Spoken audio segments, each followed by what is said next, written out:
United peoples fellowship UPF ప్రతి ఆదివారం ప్రభాత తెలుగు ఆరాధన ఉదయం 6 గంటల నుండి ఉదయం 9 గంటల వరకు, సాయంకాల తెలుగు ఆరాధన సాయంత్రం 6 గంటల నుండి రాత్రి 9 గంటల వరకు. స్థలం VST function hall, RTC Kalabhavan ఎదురుగా, బాగ్లింగంపల్లి రోడ్, హైదరాబాద్ 5,20,000.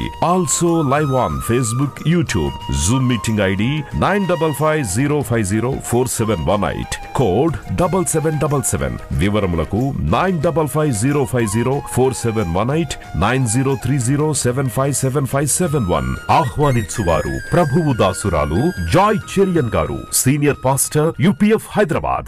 230. ఇది 2 కొరింథీ 9వ అధ్యాయం 10వ వచనంలో ఉంది. 2 Corinthians 9 చాప్టర్ 10th verse. విత్తువానికి విత్తనమును తినుటకు ఆహారమును దయచేయు దేవుడు మీకు విత్తనం దయచేసి విస్తరింపజేసి మీరు ప్రతి విషయంలో పూర్ణ ఔదార్య భాగ్యం గలవారమగునట్లు మీ నీతి ఫలములు వృద్ధి పొందించును.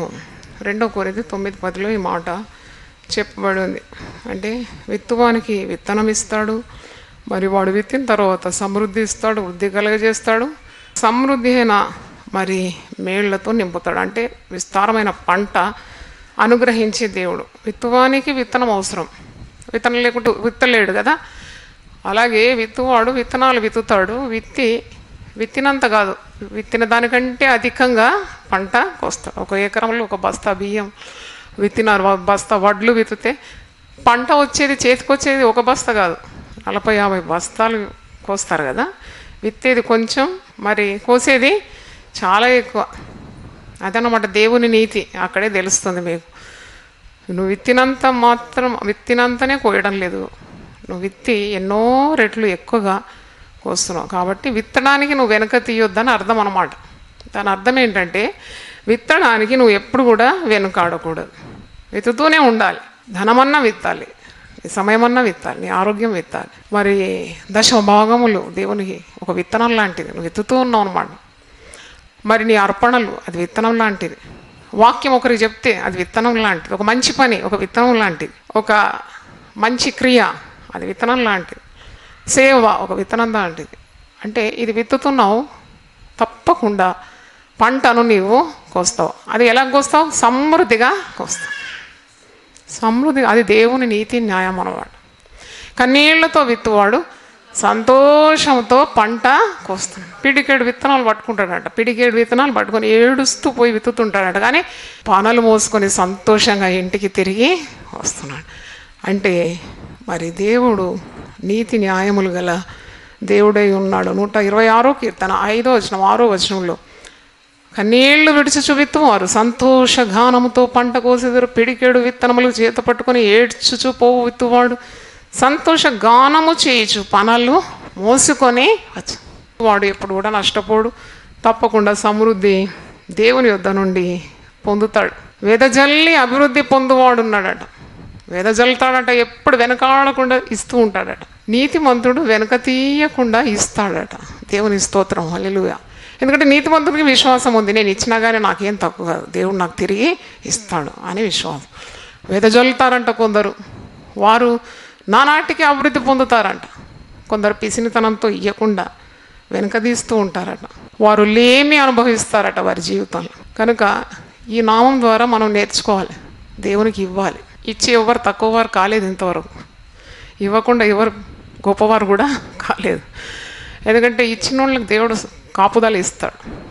దేవునికి ఇవ్వకుండా మనం బిగబెట్టుకుంటే అది ఏ రీతిలోనైనా తీసుకోగలడు దేవుడు కదా. నీ దగ్గర నుండి అది తొలగిపోతుంది. కాబట్టి దేవునికి ఇస్తేనే మనకు ఆశీర్వాదం. అందుకే విత్తువానికి ఆయన ఆ విత్తనంతో పాటు తినుటకు సమృద్ధి అయిన ఆహారము ఇస్తాడు అని దీని అర్థం.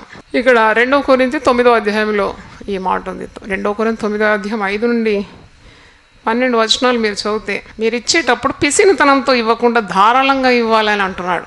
కావున లోగడ ఇచ్చేదామని మీరు చెప్పిన ధర్మము పిసినితనముగా ఇయ్యక ధారాళంగా ఇవ్వాలని చెప్పి సహోదరులు మీ వద్దకు ముందుగా వచ్చి దానిని జమ చేయుటకై వారిని హెచ్చరించడం అవసరమని తలంచుతుంది. కొంచెముగా విత్తువాడు కొంచెముగా పంట కోయను, సమృద్ధిగా విత్తువాడు సమృద్ధిగా పంట. చప్పట్లు కొట్టి దేవుని స్తుతిద్దామని. ఎప్పుడైనా అంతే, దేవుని నియమం అన్నమాట. కొద్దిగా వెతితే కొద్దిగా కోస్తావు, సమృద్ధిగా వెతితే సమృద్ధి అయిన పంట కోస్తావు. దేవుని స్తోత్రం. సణుగు కొనక బలవంతముగా కాక ప్రతివాడు తన హృదయంలో నిశ్చయించుకొనిన ప్రకారం ఇవ్వలేను. దేవుడు ఉత్సాహముగా ఇచ్చేవాడిని ప్రేమించు. ఇచ్చేవాడు గునుగకుండా సాగకుండా బలవంతంగా భయపడుతూ ఇవ్వకూడదు. ఇచ్చేవాడు విశ్వాసంతో ఇవ్వాలి. ఇచ్చేవాడు ఉత్సాహంగా ఇవ్వాలి. దేవునికి ఇచ్చేవాడు ఉత్సాహంగా ఇవ్వాలి. ఉత్సాహంగా ఇచ్చేవాడిని దేవుడు ప్రేమిస్తున్నాడంట. దేవుని స్తోత్రం. విత్తనం విత్తేవాడు విత్తుతూనే ఉండాలి. గాలిని గుర్తుపట్టేవాడు విత్తాడట. ప్రసంగి 11:4-6 వచనాలు మీరు చదివితే గాలిని గుర్తుపట్టేవాడు విత్తడు. అయ్యో విత్తుతే ఏమవుతుంది, ఇది ఇస్తే ఏం చేస్తారు, వాళ్ళు సొంత ఖర్చులకు వాడతారేమో, అయ్యో ఇంకో దేనికైనా వాడతారేమో, అది నీకు అనవసరం. నువ్వు ఇచ్చేది ఎవరికి ఇస్తున్నావు? దేవునికి ఇస్తున్నావు. వాళ్ళు దేవునికి లెక్క అప్పచెప్పుకుంటారు. నువ్వు ఇవ్వు దేవునికి. ఆశీర్వాదాలు దేవుని దగ్గర నీకు లభిస్తుంది. అంటే గాలిని గుర్తుపట్టేవాడు విత్తడట, మేఘములను కనిపెట్టువాడు కోయడట. చూలాలి గర్భమందు ఎముకలు ఏ రీతిగా ఎదుగునది నీకు తెలియదు. గాలి ఏ త్రోవను వచ్చినో నీవు వెరగవు. అలాగనే సమస్తమును జరిగించు దేవుని క్రియలను నీవు వెరగవు. ఉదయమందు విత్తనము విత్తుము, అస్తమయమందును నీ చేయి వెనుక తీయక విత్తుము. అది ఫలించునో ఇది ఫలించునో లేక రెండును సరి సమానం ఎదునో నీవు ఎరగవు. ఉదయము విత్తుతూనే ఉండదు. కేవలం డబ్బు విషయం మాత్రం కాదు, వాక్యం కూడా విత్తాలి. వాక్యము విత్తనము వంటిది. దేవుని స్తోత్రం. వాక్యం కూడా దేవుని విత్తనం అనమాట. అది ఒకరి వాక్యం చెప్పినామంటే ఒక విత్తనం విత్తినాం అనమాట. చాలా కాలమైనాక ఆ విత్తనం వటవృక్షంగా మారడం నువ్వు చూస్తావు. కాబట్టి దేవుని వాక్యం అనే విత్తనం ఉదయమనక సాయంకాలం అనక అస్తమయం అనక విత్తుతూనే ఉండాలి. అది తగిన కాలమందు గొప్ప పంటను ఇస్తుంది. దేవుని స్తోత్రం. హల్లెలూయా. కాబట్టి నీకున్న ఆయుస్సు, నీకున్న జ్ఞానం కొద్దిదైనా కానీ నువ్వు విత్తుతూనే ఉండాలి అని నేర్చుకుంటున్నాం. గలతీ 6:6-9 చూడండి. వాక్యోపదేశం పొందువాడు ఉపదేశించువానికి మంచి పదార్థములన్నిటిలో భాగమియ్యవలె. నువ్వు ఆహారం తినేటప్పుడు నువ్వు దేవుని సేవకులను జ్ఞాపకం చేసుకోవాలి. అంటే ఒక దేవుని క్రమం అన్నమాట అది. నీకు దీవవాక్యం అందిస్తున్నారు, ఎప్పటికీ నిరంతరం నిలిచే దేవుని వాక్యం వింటున్నావు. అట్టి సేవకులను జ్ఞాపకం చేసుకోవాలి. వాక్యోపదేశము పొందువాడు ఉపదేశించు వానికి మంచి పదార్థములన్నిటిలో భాగమివ్వాలి. కనుక అదొక విత్తనం లాంటిది. విత్తువానికి విత్తనం ఇస్తాడు. ఆ విత్తనంతో పాటు తినుటకు ఆహారము సమృద్ధిగా దయచేవాడు.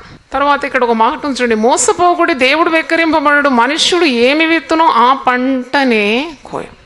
ఏలైనగా తన శరీరేచ్ఛలను బట్టి విత్తువాడు తన శరీరం నుండి క్షయమను పంట కోయను. ఆత్మను బట్టి విత్తువాడు ఆత్మ నుండి నిత్య జీవమను పంట కోయను. మనం మేలు చేయటం ఎందు విసుకక ఉందము. మనం అలయక మేలు చేస్తే మేము తగిన కాలమందు పంట కోయను. అంటే నువ్వు శారీరకంగా విత్తితే శరీరం క్షయం అనే పంట కోస్తావట.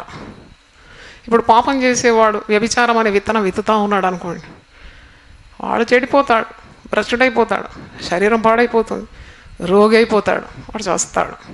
అదే ఒక దేవుడు నీకు ఇచ్చిన దేహంతో దేవుని ఘనపరుస్తూ దైవ కార్యాలు చేస్తున్నావు. ప్రతి దేవుని పైన ఒక విత్తనం లాంటిది విత్తుతూ ఉన్నావంటే ఈ లోకంలో నీకు ఘనత, రానున్న లోకంలో కూడా నీకు గొప్ప స్థానం ఉంటుంది కదా. అందుకే నీవు విత్తనం విత్తేటప్పుడు అది తిరిగి దాని పంట విస్తారంగా కోస్తావని మంచి విత్తనమే నీవు ఎల్లప్పుడూ విత్తాలి. మంచి విత్తనం విత్తాలి. అందుకే ఈ నామం విత్తువానికి విత్తనము, తినుటకు ఆహారము ధారాళంగా దయచేవాడు. ఒక సంఘం గురించి పరిశుద్ధ గ్రంథంలో ఉంది. ఆ సంఘము ఎప్పుడు కూడా మేలు అనే విత్తనం విత్తుతూ ఉండింది. 2 కొరింథీ 8వ అధ్యాయంలో ఈ మాట చూడండి. 2 Corinthians 8వ అధ్యాయము. సహోదరులారా, 2 Corinthians 8th chapter. సహోదరులారా, మాసిదోనియా సంఘములకు అనుగ్రహింపబడి ఉన్న దేవుని కృపను గూర్చి మీకు తెలియజేయుచున్నాను. ఏలగనగా వారు బహుశ్రమ వలన పరీక్షింపబడగా అత్యధికంగా సంతోషించిరి, మరియు వారు నిరుపేదలైనను వారి దాతృత్వము బహుగా విస్తరించెను. ఈ కృప విషయంలోనూ పరిశుద్ధుల కొరగైన పరిచర్యలో పాల్పొందు విషయంలోనూ మనపూర్వకంగా మమ్మను వేడుకొనుచు వారు తమ సామర్థ్యం కొలదియేగాక సామర్థ్యము కంటే ఎక్కువగా తమంతట తామే ఇచ్చిరని మీకు సాక్ష్యము ఇచ్చును. చూడండి, ఈ మాసిదోనియాలో ఉన్న సంఘము నిరుపేదలట. గొప్పవారు ఏం కాదు, వాళ్ళకి పెద్ద పెద్ద ఉద్యోగాలు ఏమీ లేవు, కానీ వారు శ్రమల పాలైనారట. శ్రమలు కలిగిన సంఘం అంట. ఎలాగైనా వారు బహుశ్రమల వలన పరీక్షింపబడుతున్నారట. వారు నిరుపేదలంట. అయినా దేవుని కార్యాలకు వారు సామర్థ్యము కంటే, అంటే వారి సామర్థ్యం కొలది ఇవ్వలేదంట, సామర్థ్యము కంటే ఎక్కువగా దేవునికి ఇచ్చి దేవుని ఘనపరిచినారని. ఇది మాదిరికరమైన సంఘము మాసిదోనియా సంఘం అని మనకు అర్థమవుతుంది. దేవునికి స్తోత్రం, హల్లెలూయా. సో విత్తువాడు పొందుకుంటాడని, విత్తువానికి విత్తనము, తినుటకు ఆహారము ఆయన దయచేవాడని దీని అర్థం. తర్వాత రెండో నామం 231 ఇది. భూమికి ఆజ్ఞ ఇచ్చువాడని 147 కీర్తన 15వ వచనంలో ఉంది. భూమికి ఆజ్ఞ ఇచ్చువాడు ఆయనే, ఆయన వాక్యము బహువేగముగా పరిగెత్తును. వాక్యము బహువేగంగా పరిగెత్తును. దేవునికి స్తోత్రం, హల్లెలూయా. భూమికి ఆజ్ఞ ఇచ్చే దేవుడు, ఆయన ఆజ్ఞ ఇచ్చే దేవుడు. ఆజ్ఞ ఇచ్చువాడని 195 నామం ఉంది. ఆజ్ఞ ఇచ్చువాడు, వన్ హూ కమాండ్స్. కానీ ఇది ఏంటి, దీంట్లో ఉన్న వ్యత్యాసం ఏంటంటే భూమికి ఆయన ఆజ్ఞ ఇస్తాడు. భూమికి ఆజ్ఞ ఇచ్చే దేవుడు, ఆకాశమునకు ఆజ్ఞ ఇచ్చే దేవుడు, సర్వ సృష్టికి ఆజ్ఞ ఇచ్చే దేవుడు. ఆయన సముద్రపు పొంగును ఆజ్ఞ ఇచ్చి అణిచివేసిన దేవుడు. గాలిని మరి ఆయన ఆజ్ఞ ఇచ్చినప్పుడు అది అణిగిపోయింది. సేన దయ్యం పట్టిన వాడిని ఒక్కసారి ఆజ్ఞ ఇచ్చినాడు సాతానుకు, వాడిని వదిలిపోమంటే అది వదిలిపోయింది కదా. అంటే ఆయన ఆజ్ఞ ఇస్తాడు. ఆయన అన్నిటి మీద ఆధిపత్యం గలవాడు కనుక అన్నిటికీ ఆజ్ఞ ఇవ్వగలడు, భూమికి ఆజ్ఞ ఇవ్వగలవాడు అని అర్థం. ద్వితీయోపదేశకాండం మీరు 28వ అధ్యాయం అప్పుడప్పుడు చదువుతుండాలి. మొదటి 14 వచనాలు కూడా దేవుని బిడ్డలకున్న ఆశీర్వాదాలు. అబ్రహాంకున్న ఆశీర్వాదాలు, అబ్రహాము ఆశీర్వాదాలు అంటాం కదా. ఈ అబ్రహాము ఆశీర్వాదాలు ఏంటంటే ద్వితీయోపదేశకాండం 28 1 నుండి 14 వచనాల్లో అన్ని ఆశీర్వాదాలు అన్నమాట. అంటే ఆయన నీ భూమి పంటను దీవిస్తాడు, ఆయన నీ చేతుల కష్టార్జితాన్ని ఆశీర్వదిస్తాడని. ఒకసారి చూద్దామా, డ్యూటానమీ 28, ద్వితీయోపదేశకాండము 28 11 12 నేను చదువుతున్నాను. మరియు యెహోవా నీకు ఇచ్చేదని పితరులతో ప్రమాణం చేసిన దేశమును, యెహోవా నీ గర్భఫల విషయంలోను, నీకు సమృద్ధిగా, నీ పశువుల విషయంలోను, నీ నేల పంట విషయంలోను నీకు సమృద్ధిగా మేలు కలుగజేయను. యెహోవా నీ దేశం మీద వర్షము దాని కాలమందు కురిపించుటకు, నీవు చేయి కార్యమంతటిని ఆశీర్వదించుటకు ఆకాశమును తన మంచి ధన నిధిని తెరచును. దేవుని స్తోత్రం, హల్లెలూయా. చూడండి, భూమికి ఆజ్ఞ ఇస్తాడు. భూమి పండాలంటే మళ్ళీ దేవుడు వర్షానికి కూడా ఆజ్ఞ వేయాలి కదా. వర్షం సకాలంలో పడకుంటే అతివృష్టి, అనావృష్టి, ఎక్కువ పడి పంటలన్నీ నష్టం కావడం, అసలే వర్షం పడకుండా మరి రైతులు మరి పంట చేతికి రాకుండా. ఇప్పుడైతే వర్షాలు లేవు. మీలో ఎవరైనా వర్షాన్ని ప్రార్థన చేస్తుందా? దేవా వర్షము పడాలని ప్రార్థించండి. ఎలాంటి స్వభావం గలవాడే, కానీ వర్షం కొరకు ప్రార్థించినప్పుడు వర్షం పట్టదంట. కాబట్టి వర్షం తప్పకుండా దేవుడు అనుగ్రహిస్తాడు. ఆయన ఆజ్ఞ ఇచ్చే దేవుడు, భూమికి ఆజ్ఞ ఇస్తాడు పండాలని. మనం దేవుని స్తుతిస్తున్న కొలది భూమి తన పంటని ఇస్తుందని 67వ కీర్తన 5 నుండి 7 వచనాల్లో ఎప్పుడైతే ప్రజలు దేవుని స్తుతిస్తారో దేవుడు భూమికి ఆజ్ఞనిచ్చి పంటనిస్తాడని ఉంది. దేవా ప్రజలు నిన్ను స్తుతించుదురుగాక, ప్రజలందరూ నిన్ను స్తుతించుదురుగాక, అప్పుడు భూమి దాని ఫలములిచ్చును. దేవుడు మా దేవుడు మమ్మను ఆశీర్వదించును, దేవుడు మమ్మను దీవించును. ఉదిగంత నివాసులందరూ ఆయన యందు భయభక్తులు నిలుపుతును. అందుకే మనం 1000 నామాలతో దేవుని స్తుతిస్తున్నాం. దేవుని స్తోత్రం అంటే ఇక్కడ వాక్యంలో ఉంది కదా. ఏముంది వాక్యం? ప్రజలు దేవుణ్ణి స్తుతించినప్పుడు భూమి దాని ఫలములను ఇచ్చు. అంటే ప్రజలు నిన్ను స్తుతిస్తారు, ప్రజలందరూ నిన్ను స్తుతిస్తారు, అప్పుడు భూమి దాని ఫలములు ఇచ్చును. దేవుడు మమ్మను ఆశీర్వదించును, దేవుడు మమ్మను దీవించును అని ఉన్నది. భూదిగంత నివాసులందరూ ఆయన యందు భయభక్తులు నిలుపుతారు. అంటే there is power in praise. స్తుతిలో శక్తి ఉన్నది. మరి పౌలు శీలలు రాత్రంతా పాటలు పాడి దేవుని మహిమపరుస్తున్నారు, స్తుతిస్తున్నారు, ప్రార్థన చేస్తున్నారు. అప్పుడు సంఖ్యలన్నీ విడిపోయిందంటే దైవశక్తి స్తుతిలో ఉన్నట్టే కదా. స్తుతిలో శక్తి ఉంటుంది. అక్కడ మహాభూకంపం కలిగిందంట, తలుపులన్నీ తెరుచుకుందంట. తర్వాత ఖైదీలందరి సంఖ్యలన్నీ కూడా విడిపోయిందంట. వాళ్ళంతా దేవుని వాక్యం వింటున్నారంటే ఇన్ని అద్భుతాలు జరగాలంటే భక్తులు దేవుని స్తుతించినారు. కీర్తన 65:9 నువ్వు భూమిని దర్శించి దాన్ని తడుపుచున్నావు, దానికి మహదైశ్వర్యము కలగజేయుచున్నావు.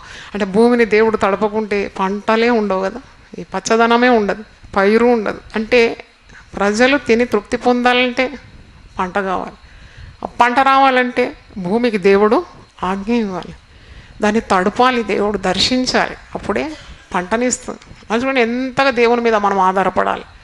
అందుకే దేవునికి ప్రార్థన చేస్తాం అన్నమాట. దేవన భూమికి ఆజ్ఞ, ఆకాశానికి ఆజ్ఞ, పంటలు పండడానికి వర్షం దయచే, ప్రజలు మరి దీవింపబడాలి. ఇక్కడ ఉంది కదా, యెహోవా మమ్మల్ని ఆశీర్వదిస్తాడు, దేవుడు మమ్మల్ని దీవిస్తాడు. దేవుని దీవెన పొందుకోవాలంటే దేవుడు దేశం మీద వర్షము దాని కాలమందు కురిపించాలి, ఆకాశమును తన మంచి ధన నిధిని తెరవాలి. దేవుని స్తోత్రం, హల్లెలూయా. ఆయన భూమికి ఆజ్ఞ ఇచ్చే దేవుడు. తర్వాత భూమికి ఆజ్ఞ ఇచ్చి ఆయన కీడు కూడా చేసినట్టు వాక్యంలో ఉంది.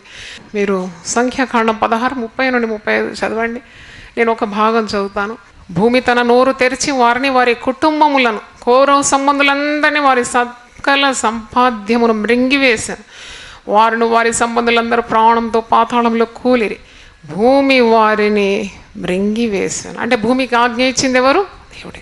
కొన్నిసార్లు భక్తులను పీడిస్తుంటారు కదా, దేవుడు ఆజ్ఞ ఇస్తాడు, భూకంపం వచ్చేది, భూమి కదిలిపోతుంది అన్నమాట. ఆయన ఒక్కసారి ఉరిమిండంటే భూమి ఏడ నిలబడుతుందండి. ఒకసారి భూమి కదిలి, చాలాసార్లు దేవుని భక్తులను హింసించి వారి ప్రాణాలు తీసిన ఆ దేశం మీదకి దేవుని ఉగ్రత వచ్చి భూకంపాలు, కరువు, సునామీలు, వరదలు ఇవన్నీ వచ్చేస్తుంది అన్నమాట. అంటే దేవుని కోపము అని మనము అర్థం చేసుకోవాలి. భూమికి సారం కావాలంటే, భూమి పండాలంటే, భూమికి ఆజ్ఞ ఇచ్చే దేవుని మనము ప్రార్థన చేయాలి. దేవుని స్తోత్రం, హల్లెలూయా. మరి ఒక నామం 232, క్రియలన్నిటిలో కృప చూపువాడు. 145 కీర్తన 17 ఉంది. యెహోవా తన మార్గములన్నిటిలో నీతి గలవాడు, తన క్రియలన్నిటిలో కృప చూపువాడు. దేవుని స్తోత్రం, హల్లెలూయా. కృప అనేది దేవునికే చెందుతుంది కదా, దేవునికే చెందిన మాట అది కృప. మనుషులకు వాడరు ఇది కృప అని. మా మీద కృప చూపండి అన్నాం కదా, అంటే ఎక్కువ అంటే మా మీద దయ చూపండి అంట. కానీ ఈ కృప అనే పదం దేవునికే సంబంధించిన, ఆయన యొద్దనే కృప దొరుకుతుంది, ఆయన యొద్దనే దొరుకుతుంది కృప. ఆయన కృపా కనికరము గల దేవుడు. ఆయన పరిపూర్ణత నుండి కృప వెంబడి కృప మనము అనుభవిస్తున్నాం. చప్పట్లు కొట్టి దేవుని స్తుతిద్దాం, హల్లెలూయా. కృప వెంబడి కృప. మనం బ్రతుకు దినములన్నిటిను కృపాక్షేమములే మన వెంబడి వస్తుంది. అంటే ఆయన కృపగల దేవుడు. ఇంతకుముందున్న నామాల్లో ఆయన క్రియలన్నిటిలో కృప చూపువాడని ఇప్పుడు నేర్చుకుంటున్నాం. క్రియలన్నీ పరీక్షించువాడని, క్రియలు జరిగించే విషయంలో శక్తి సంపన్నుడని, ఇవన్నీ నామాలు మనం ధ్యానించినాం. ఇప్పుడు క్రియలన్నింటిలో కృప చూపువాడని ధ్యానిస్తున్నాం. 145:17 అంటే 63 కీర్తన 3 నీ కృప జీవము కంటే ఉత్తమమైనది. It's more than life. Your grace is more than life. అంటే నీ కృప అంత విలువైందని అర్థం. నీ కృప అంత విలువైంది అనమాట, ప్రాణానికి ప్రియమైంది. ప్రాణము అంటే ఏంటి? వెరీ డియర్ అన్నమాట. అంటే ప్రాణం కంటే విలువైంది దేవుని కృప అని అర్థం. దేవుని కృప లేకుంటే ఇక్కడ ఉంటామా? ఈరోజు మనం ఉంటామా అండి? ఏదో రోగం వచ్చి ఇప్పుడు ఎక్కడన్నా ఉండొచ్చు కదా, హాస్పిటల్ పడి ఉండొచ్చు, లేకుంటే లేవలేక పక్షవాతం వచ్చి పడిపోవచ్చు, లేకుంటే ఏదనికన్నా యాక్సిడెంట్ ప్రమాదం వచ్చి అవయవాలన్నీ కోల్పోవచ్చు, ఏదన్నా కావచ్చు కదా కదా. ఈరోజు నీకు ఏది కాలేదు, నీకు ఏ రోగము రాలేదు, ఏ యాక్సిడెంట్ కాలేదు, ఏ ప్రమాదంలో చిక్కుపడలేదంటే అది ఎవరి కృప? అది దేవుని కృప. చప్పట్లు కొట్టి దేవుని స్తుతిద్దాం. కేవలము దేవుని కృప. గ్యాస్ పైప్ లైన్ లీక్ అయిందని అమలాపురం దగ్గర ఇక్కడ తూర్పుగోదావరి జిల్లాలో పండుకున్న వాళ్ళు నిద్రలో ఉన్నారు పాపం. ఉదయం లేచి వాళ్ళ పనులకు పోవాలి. ఆ సమయంలో ఒక్కసారి అగ్ని విస్తరించి వచ్చేసి ఎన్ని ఎకరాల భూమి నష్టం, ఎంతమంది ప్రాణ నష్టం, మరి అసలు ఊహించలేదు కదా.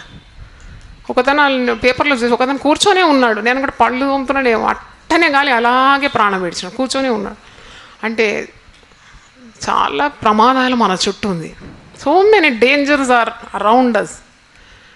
ఆవరించి ఉంది ప్రమాదాలు, కీడు, రోగాలు, తెగుళ్ళు, యాక్సిడెంట్లు.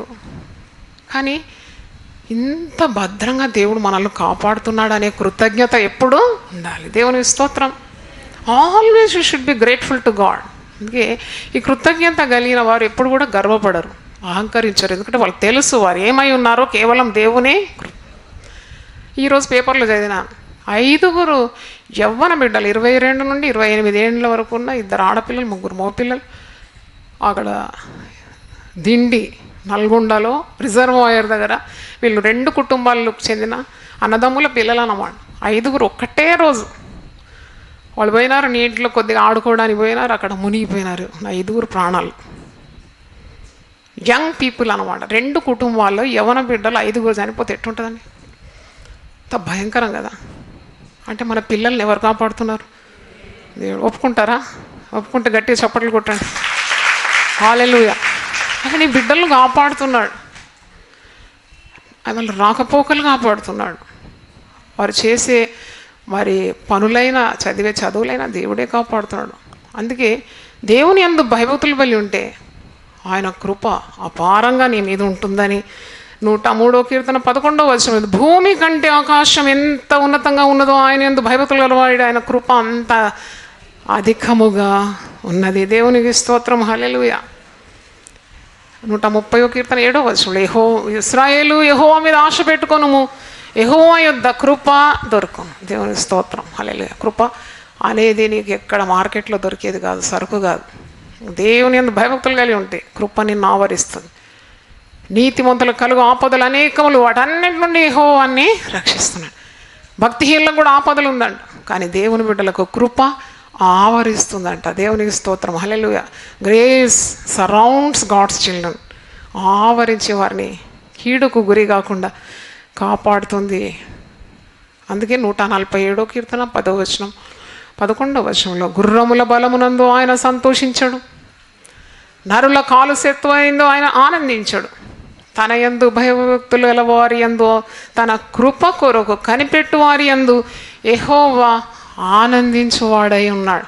కృప కొరకు కనిపెట్టాలన్నాడు. దేవా నీ కృప దయచేయండి, కృప దయచేయండి. నా బిడ్డలకు నీ కృప కావాలి, మా కుటుంబంలో నీ కృప కావాలి, మేము చేసే పనులన్నింటిలో నీ కృప దయచేయమని ప్రార్థించాలి. అంటే ఏ అర్హత లేకుండా దేవుని దగ్గర నుండి నువ్వు పొందే దయనే దాన్ని కృప అంటారు. నీ యోగ్యతను బట్టి కాదు, కానీ ఆయన జాలి ద్వారా నువ్వు పొందుకుంటున్నావు కృప. పర్వతములు తొలగిపోయినను, మెట్టలు తత్తరిల్లను, నా కృప నిన్ను విడిచిపోదు. ఎంత మంచి మాట కదా. చూడండి, నరులందరూ నిన్ను విడిచిపెట్టిన దేవుని కృప ఎల్లప్పుడూ నీకు తోడుంటుంది. దేవుని స్తోత్రం. అందుకే పౌలు భక్తుడు అంటున్నాడు, ఏమంటున్నాడు? నా శరీరంలో ముళ్ళు ఉంది, తొలగించి ప్రభువా అని ప్రార్థన చేసినప్పుడు ప్రభు ఏమంటున్నాడు? నా కృప నీకు. హల్లెలూయా.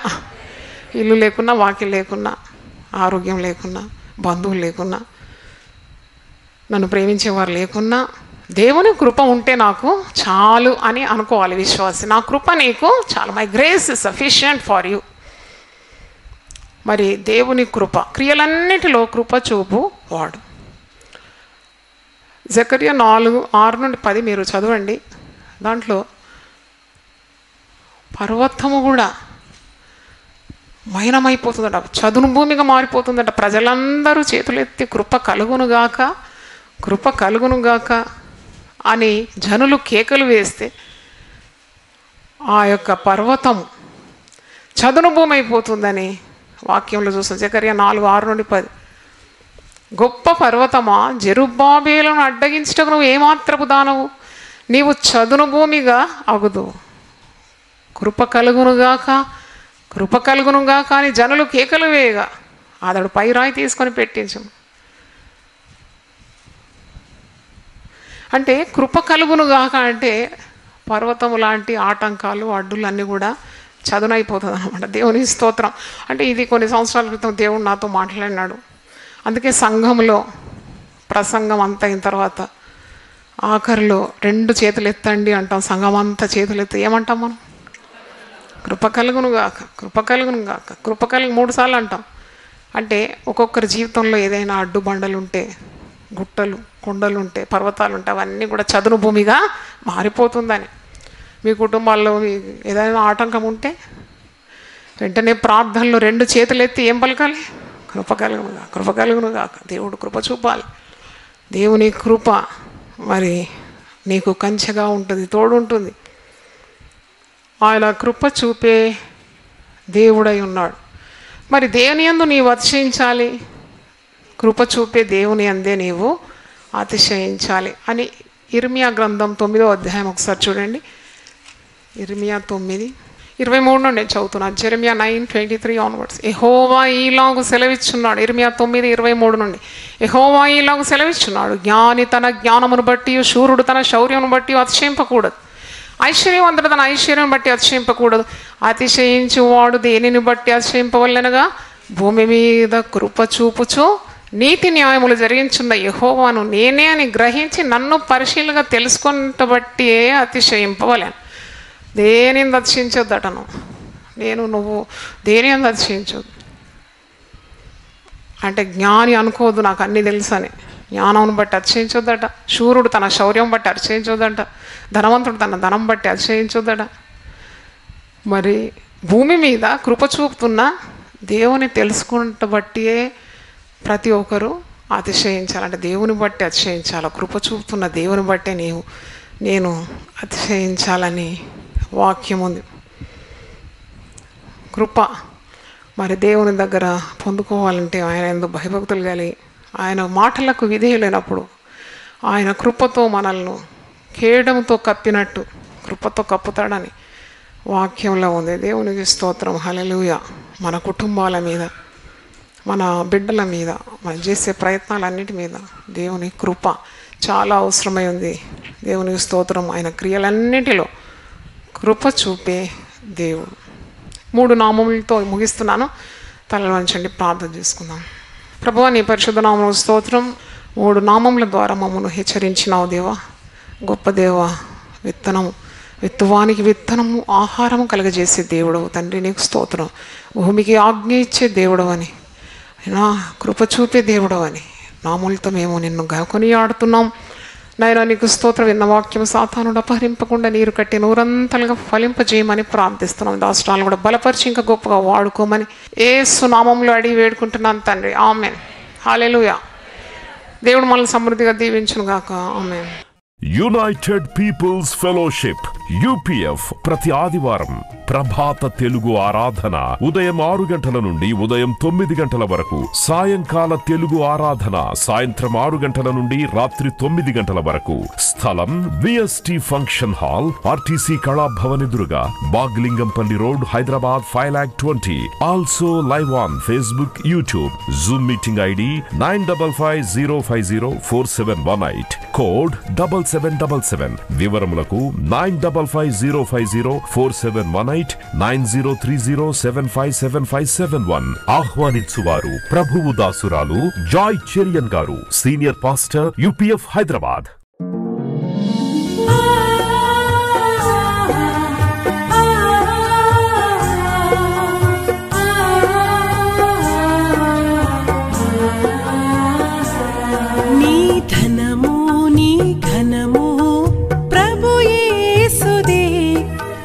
దశమా భాగమునీయ వెనుదీతువా.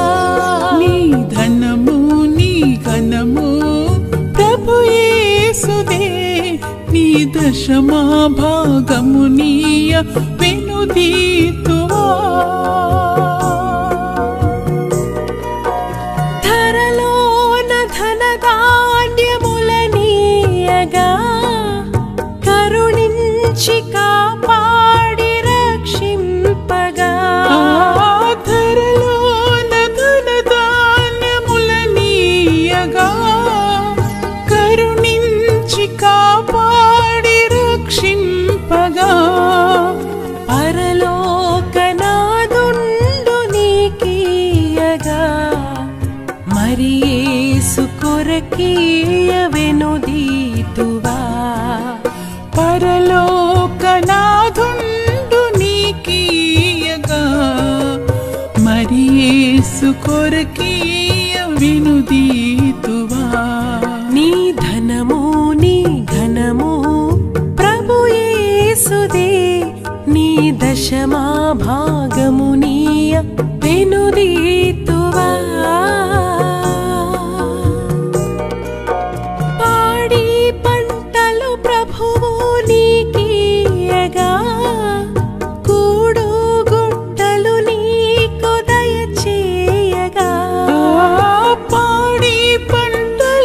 ప్రభు నీకీయగా కూడు గుడ్డలు నీకు దయచేయగా వీడంగ ప్రభు యేసు నామంబును గడువేల ప్రభుకీయను క్రైస్తవా వేడంగ ప్రభు యేసు నామంబును గడువేల ప్రభుకీయను క్రైస్తవా నీ ధనము నీ ఘనము ప్రభు యేసుదే నీ దశ